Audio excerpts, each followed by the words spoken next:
Hello again, everybody. Welcome back to another edition of Sportsbook Confidential. My name's John Sullivan, and I'm coming to you live from the FingerLakes1.com studios in Seneca Falls, New York. And this little show here is to help you learn and grow as a sports bettor. And sorry for our abbreviated program last week. We had a power outage in the studio. Apparently, a transformer blew a couple blocks away, so our live broadcast got interrupted. But back again this week, and I decided to just go right into the football this week. We do have baseball playoffs going on. We do have NASCAR playoffs going on. We got Formula One coming down to the wire.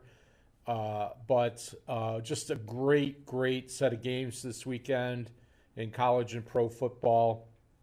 So I thought I'd spend some time on that. And I'm going to start by just quickly talking about last night's game, the Rams and the Seahawks. And a couple of things to point out. Both quarterbacks had finger injuries during the game, and you could see how it affected the obviously the outcome of the game. But what you would call replacement level players.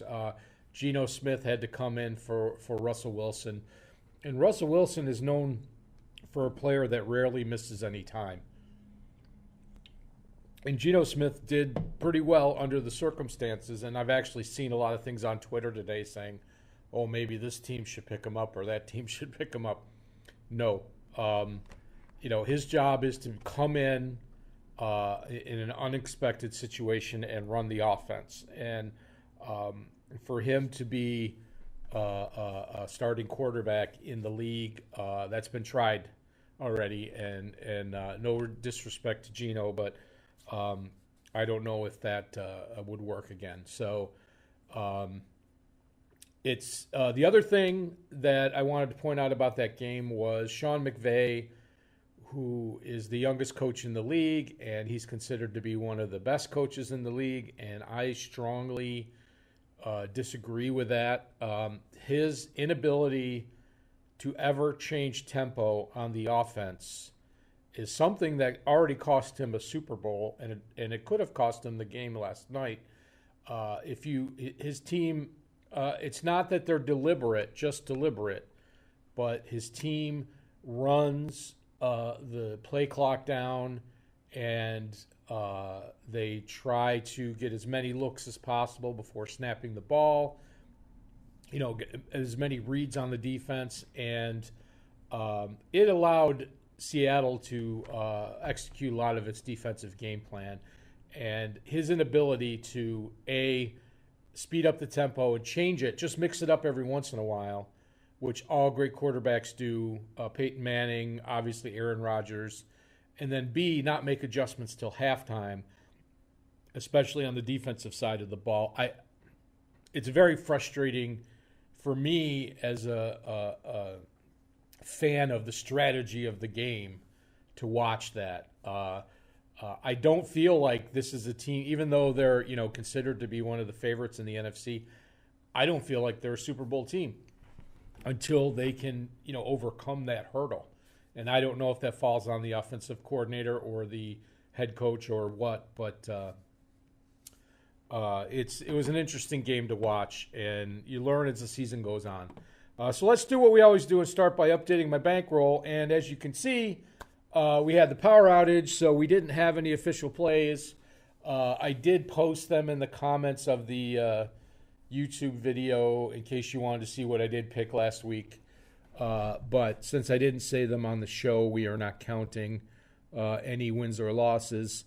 So our new bankroll is the same, $218. Bet size is 7, and our count remains +4. For those of you that don't know what the count is, if we beat the closing line of the game, we get a +1. If we do not, it's a -1. If we get the same as the closing line, it's a 0.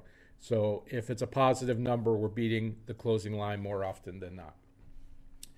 So we're going to go right into it, and we're going to start with college football. And I picked out the games that I felt were the most interesting to look at or where I see value. And I'm going to start Friday night with Stanford at Arizona State. This opened like 10.5, 11, and it's up to 13.5 now. 53 is the total. So Arizona State is a team that likes to play up-tempo game. They were slowed down by BYU, which I believe is their only loss. Stanford, of course, is coming off this big upset of Oregon. And, of course, this is you would consider this to be a huge letdown spot for them. I feel like this is too many points. I really do. At 14 or 14 and a half, I love this game.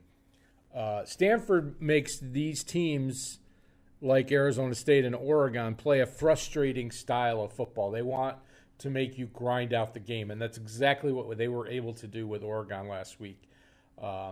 If you do like Arizona State and you think they're going to roll, I would like the over here by far, because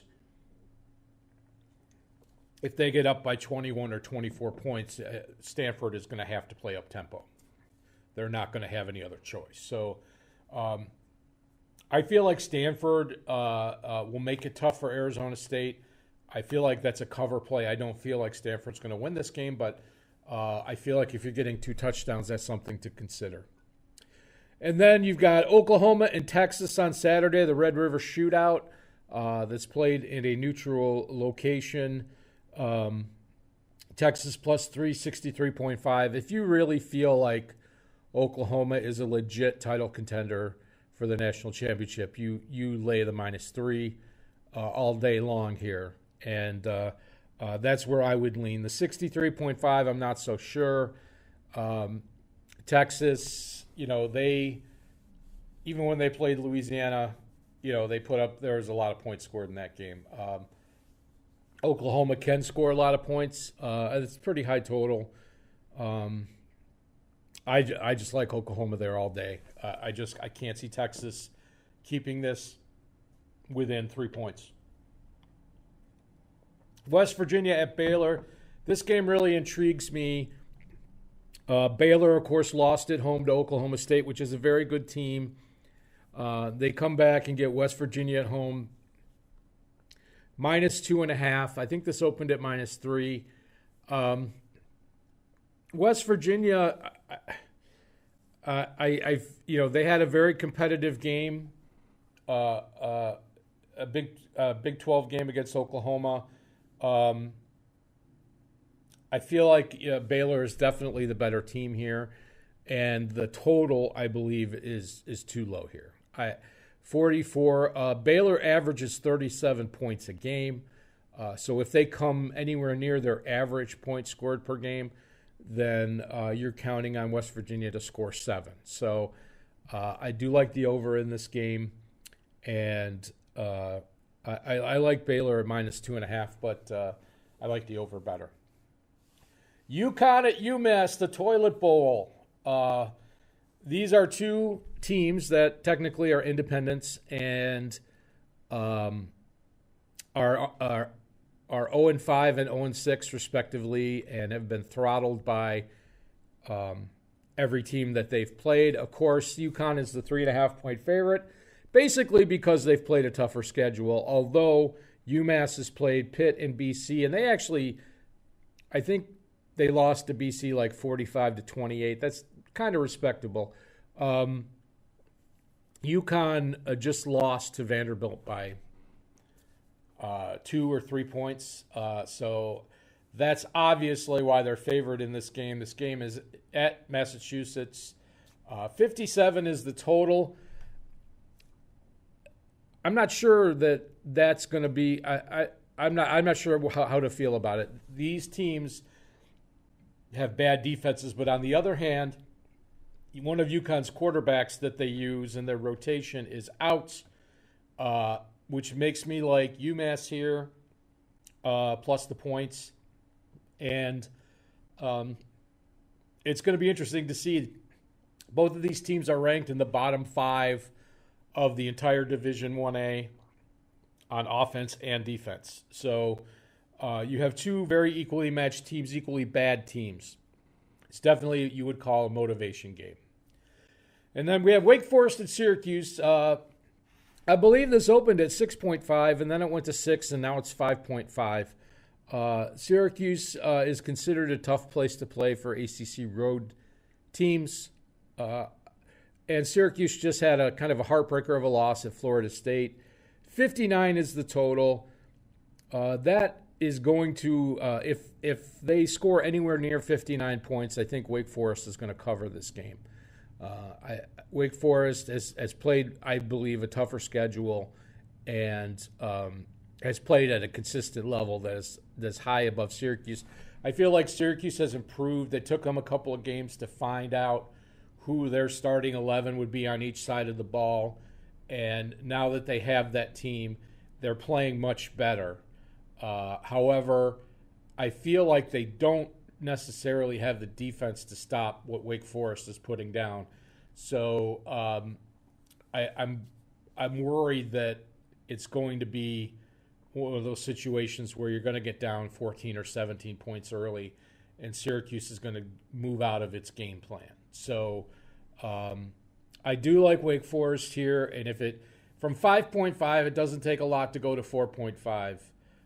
I would be all over Wake Forest at 4.5, minus 4.5. And to me, this is the biggest game of the weekend, Penn State at Iowa. Iowa only minus 1.5 at home. 40.5 is the total. I'm not I don't feel strongly one way or the other over this total.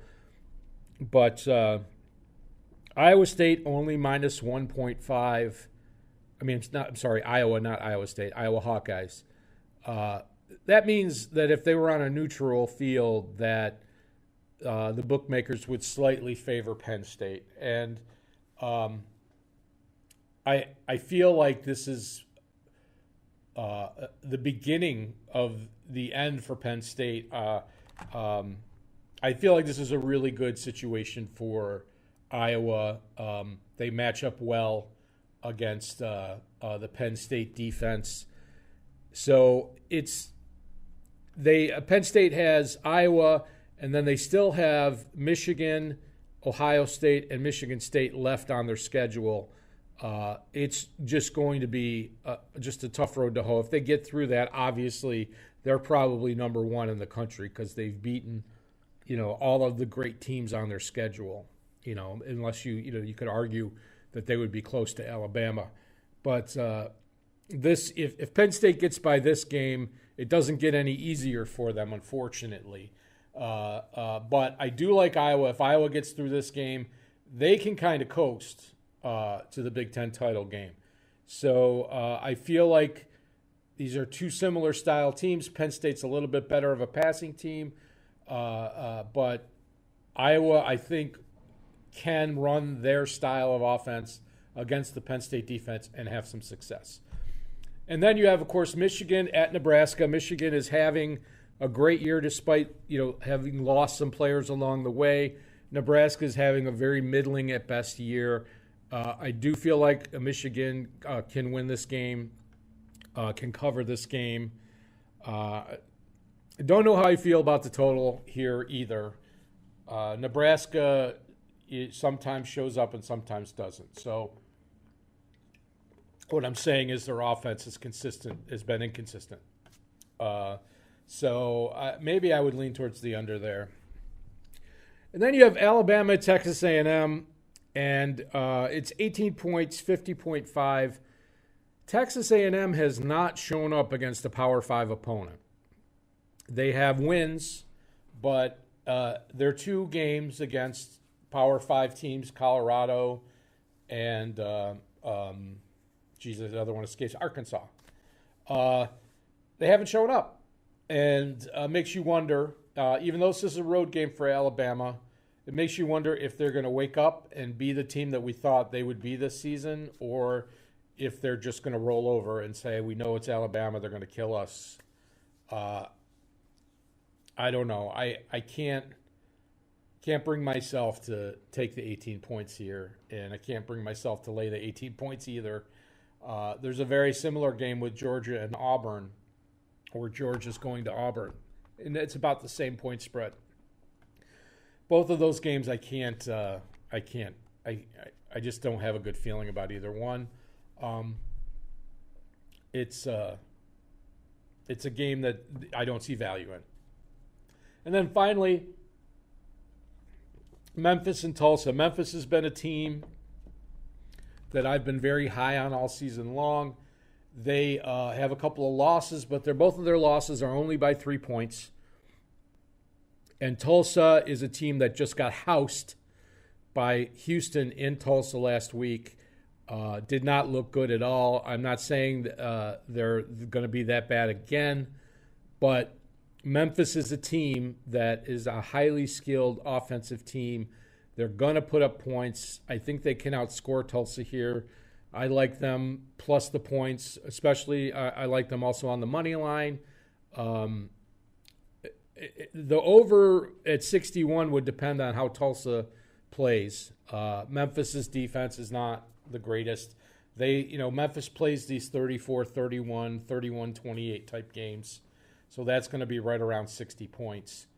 Don't have a strong opinion one way or the other, but really do like Memphis in a shootout type of game, and they might run away with it. So that's how I feel about those are the games I like the best, or I'm most interested in watching, and we'll see how it goes. I want to see how the Connecticut and Massachusetts do against each other. One of those teams is just going to want it more.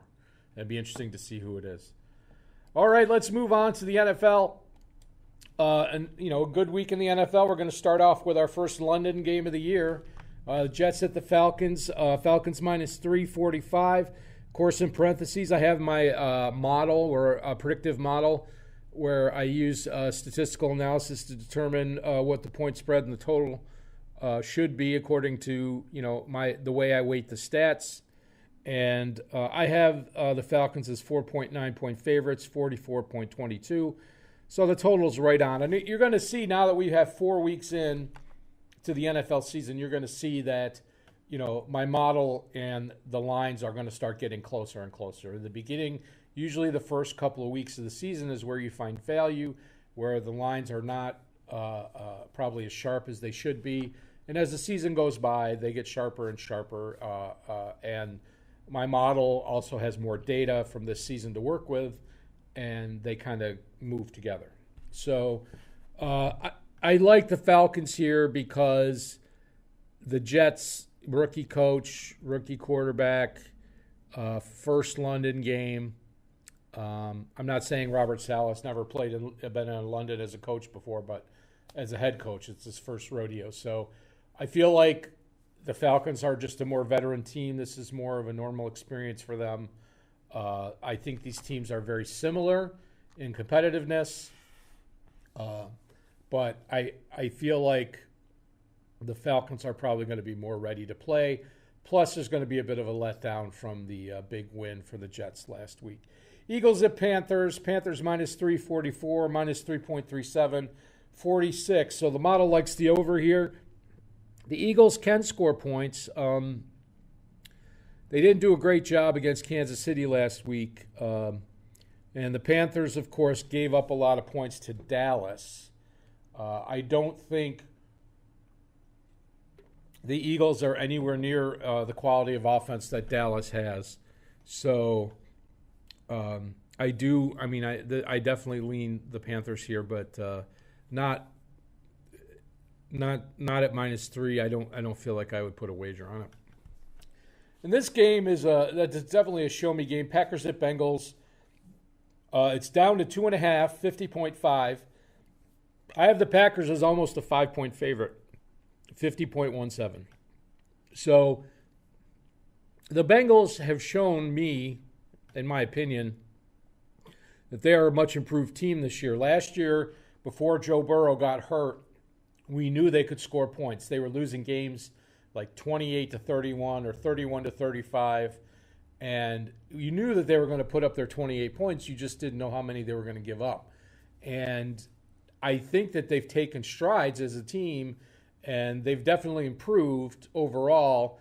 And this is not a gimme game for the Packers. I'm really surprised that it went from 3 to 2.5, which means that a lot of money has come in on the Bengals plus 3. So they dropped it to 2.5.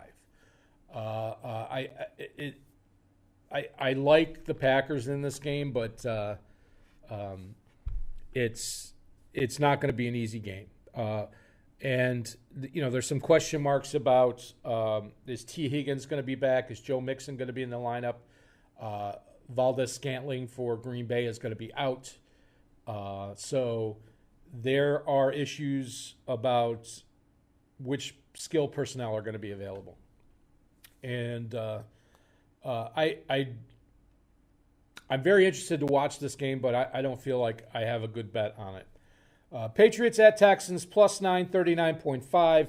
I have it at +6.84, 39.55. So the total's right on. Without Tyrod Taylor, this team has no chance. I don't know how I feel about the Patriots covering 9 points because they just don't put up that many points. They're going to win by 9 points, it's going to have to be like a 20-10 game. And I don't see the Patriots putting up 24 points here, so it's a lot of points. There's very rare instances when I want to bet on bad teams. I try to avoid betting on bad teams. And if Texans were getting 14, I think I'd be all over it because the Patriots just can't score that many points.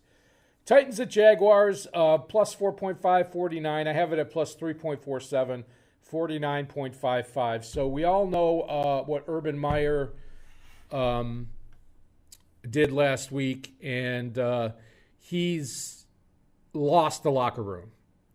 The Jags are a mess. I don't know who are they going to play for. Do they have respect for their assistant coaches? Do they have the respect for their coordinators? Are they going to try, or are they not going to try until Urban Meyer is gone? We really do. This is just an awful situation for Jacksonville. And then you have, Trevor Lawrence, who's trying to get acclimated to the NFL game and trying to do well. And then you have the Titans. They're first place at 2-2, and coming off a loss to the Jets. They need this game. I liked this at -4, but now it's 4.5. If it gets back to 4, I like it. The over/under, it's right about where it's supposed to be. So another interesting game: the Broncos at Steelers. Steelers -1, 39.5. I have the Broncos as 1.5 point favorites, and I have 42.81. So we have Teddy Bridgewater back; he's probable. We have Juju Schuster-Smith back for the Steelers. The Steelers have had a lot of injuries. They started the season 0-2 at home. I really don't see them going to 0-3 at home. As bad as Roethlisberger played last week. I just feel like there is a level of professionalism that the Steelers carry, even when when Ben was out and they had Mason Rudolph running the show. This, I think, will be obviously a very close game. It's lined at 1, but assuming that Bridgewater, it's interesting. None of the Broncos games have gone over 40 points total so far, but they have played some pretty bad teams. So I kind of like the over here. I kind of like the Steelers. Again, nothing wows me. So you got the Saints at Washington. The Saints coming off the overtime loss to the Giants. Washington has really struggled their last couple of weeks, although they did win against Atlanta, and they managed to pull that game out. This game was 1.5, 2. Now it's 2.5, 43.5. I have it as 1.5 and 43.7. The game's in Washington. That field has chewed up quarterbacks. I always mention that on the program. Hopefully there are no injuries this week. But I would, it's appropriately lined. I don't really see much value in this game. Would be a good win for Washington, and it would get them back in the hunt in the NFC East. I feel like this is a game that's more important to them if they go on the motivation tip. And then the Lions at the Vikings, and the Vikings looked horrible last week. Only put up 7 points against Cleveland. They're 10-point favorites, 49.5. I have minus 9.64, 51.89. So model likes the over here. The Lions, I bet the over on the Lions last week. Over 44. And they had, I think, 2 or 3 red zone turnovers. And, I was still only less than 7 points away from, winning that bet. The Lions are a team that make a lot of mistakes, but they've been able to move the ball between the 20-yard lines. That it just seems, I don't know if it's a mental thing. I don't know if it's a play calling thing. I don't know if they're doing something that defenses are exploiting, but it seems like when they get in the red zone, they start having problems. If they can put some of those in the end zone, I actually did not look to see if T.J. Hawkinson was playing this week. If he is not, then I would definitely stay away from this game. If they have their full complement, I kind of like the Lions at 10 or 10.5. But, again, avoid betting on bad teams. That's my advice. Dolphins at Buccaneers, minus 9.5, 48, minus 12.59, 46.17. So I really like the under in this game for a variety of reasons. Number one, Tua is out or question. He's listed as questionable, but it's unlikely that he will play. Gronkowski is out. Godwin and Antonio Brown are not 100%, although they're listed as probable. Everything in this game screams under. It's just all of the best. Devontae Adams. Will Fuller is out. Devontae Adams is questionable for the Dolphins. Everything in this game screams under. I like that a lot. I do like the Bucs at under 10 points. I think this opened at 10, and it's down to 9.5. Jacoby Brissett is a very serviceable NFL quarterback. I think he's better than Geno Smith. I'll put it that way. The cover is going to come down to if the Bucs really care about it. If they care about winning by double digits. They obviously squeaked one out against New England. I feel like this is a much better matchup for them. They could easily win by 2 touchdowns, but I could see them being up by 7 or 8, grinding out 4 minutes on the clock at the end of the game. So I don't know. I do like the under here. I feel like even if the Bucs score 34 points, it's going to, you got to get 17 out of the Dolphins to go over. So like the under there. Browns at Chargers, minus 247, minus 1.29, 45. So my model likes the under. Obviously, the Browns have a good defense. The Chargers' home stadium, I watched that Monday night game, and they manipulated the sound to make it sound like Chargers. It was probably 60-40 Raiders. It was more like 70-30, 2-1 Raiders fans to Chargers fans in that stadium. And you could tell when the Raiders did something good, the crowd went nuts. And when the Chargers did something good, they turned up the audio to make it sound like the Chargers fans were going nuts. And it's not a great home field advantage, that stadium, just because there are not a lot of Chargers fans in L.A., apparently. So I don't know if the Browns fans are going to make the trip to L.A., but this is a really good matchup, a really tough matchup for the Chargers. I feel like people are a little oversold on the Chargers right now after their win the other night. I mean, they did go out to a 21-0 lead, and they are healthy. They haven't had those wide receiver injuries or Eckler injuries like they've had in the past. And obviously last year they had Bosa was out, and so they haven't had those injury issues. But this is going to be a competitive game, and if I was getting 3 with the Browns, I'd be all over it. Bears at the Raiders, minus 5, 44.5, minus 4.08, 48.62. My model likes the over now. David Montgomery injured himself last week for the Bears. They may end up throwing more because of it. And also, Justin Fields is starting, so there's no issue with Andy Dalton. I like this. I feel like the Raiders bounce back from what the problems they had with the Chargers. I noticed that game on Monday that Gruden was very archaic in his play calling. They had Ruggs deep, their fastest wide receiver, Henry Ruggs. They didn't throw him deep until late in the second quarter, and then they didn't do it again until halfway through the second half. And that was something that they should have tacked with earlier. They were just trying to do these crossing under routes, and San Diego, LA Chargers were playing them tight, and they didn't make adjustments. And he had 4th and inches, and he punted in a situation where they were down by 14. And these are questions I feel like I wonder. A coach. I say this all the time. A coach that's coaching not to lose versus a coach that's coaching to win. There are certain circumstances. We all second guess from our Barca Loungers or whatever, but I feel like these are there was the coach on the Chargers side that was the go for it guy, and the coach on the Raiders side, which was the punt guy. So I do feel like the Raiders will bounce back here. I feel like the Bears are going to throw more.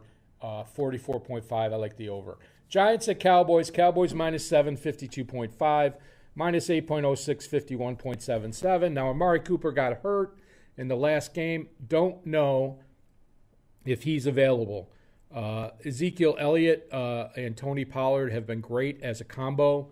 Elliott is starting to show some longer carries, some double-digit yard carries, which he always seemed to be like lately, this 3 yards and fall over kind of, where Pollard is more of a pass catching out of the backfield, sweep, cutback, agility guy. And the Giants, of course, really impressed last week. They got to stay healthy. Barkley's got to have a big game.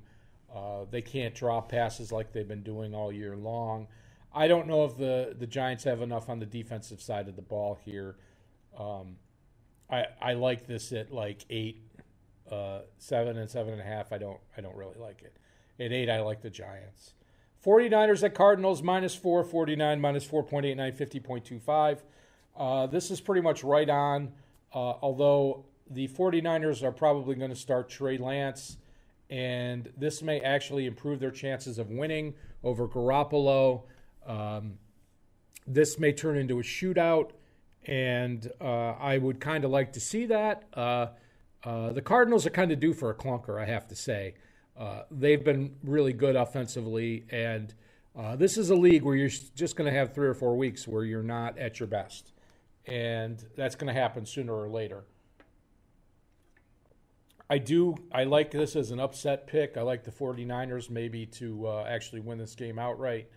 I know my model lines it right where it is, but I feel like the Cardinals have been on the good side of variance, and this might be where they stumble a little bit. Bills at Chiefs, this was 3, now it's -2.5, 56. I have it as basically a coin flip, 57.56. Excuse me, but you know how I feel. If the game's a coin flip, you take the points, so you take what the Sportsbook is giving you. This game has been circled on the Bills' calendar for a long time.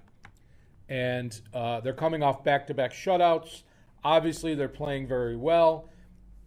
The Chiefs beat the Eagles without having to try really hard. They kind of let them, score some points on the back end to make it look a little bit closer than it was. This game, these teams do not like each other. And if you watch the AFC Championship game and all the unsportsmanlike penalties that were called, this is going to be a battle. And I hope it doesn't become another ref ball game, but I like the Bills. I really do. I feel like they win this game, and they're the number 1 seed in the AFC. They have nothing to stop them. Their division is theirs for the taking. They can only stop themselves. They know that. Going into this game, they know that. So I feel like it's all business with them. They're hungrier. I feel like the Chiefs' defense is not as good as the Bills' defense. And we'll see what kind of game it turns out to be. And then finally on Monday night, the Colts at the Ravens. Ravens minus 6.5, 45. I have it almost minus 6.5, 45. So, you know, we'll see how it is.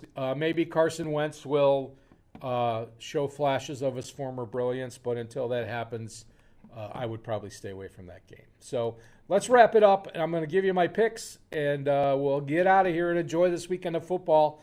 I'm going to take the Iowa Hawkeyes minus 5, minus 110. I feel like they win this game tonight, and they are just have to take care of business, and they're in the playoff, the national championship playoff. I feel like they can match up against pretty much any team in the Big Ten. West Virginia, Baylor, over 44, minus 110. We talked about that. Baylor averages 37 points a game. Really like the over there. Miami, Tampa Bay, under 48, minus 110. I don't see Miami scoring a lot of points in this game. And I feel like if Tampa Bay has the game in hand, they're going to run out the clock. Chicago and the Raiders, over 44.5, minus 105. I feel like Chicago will throw more than usual in this game, and hopefully there will be some big plays, which will run up the score. I'm going to take the Bills on the money line, plus 125. We talked about what an important game this is. And then finally, I got a bonus play in the CFL.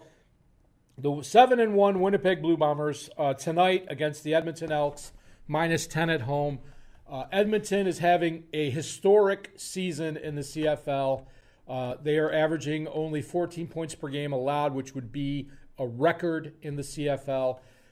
The Edmonton team is currently 70-1 to win the Grey Cup, which is very high odds. Their starting quarterback is out for an extended period of time. This is like the Yankees playing a AAA team. They should cover this game by 10. I would be surprised if it didn't go that way. Things happen. There's never such thing as a sure thing. But you talk about betting on a good team instead of betting on a bad team. That's a bet that I would make on a good team. So we'll see how we do this week. Thanks for tuning in. Thanks for sticking with us. Hope you enjoy this weekend of football. We'll be back with another episode next week. And let me play the outro music for you, and then we'll go get some winners, okay? Take care, everybody.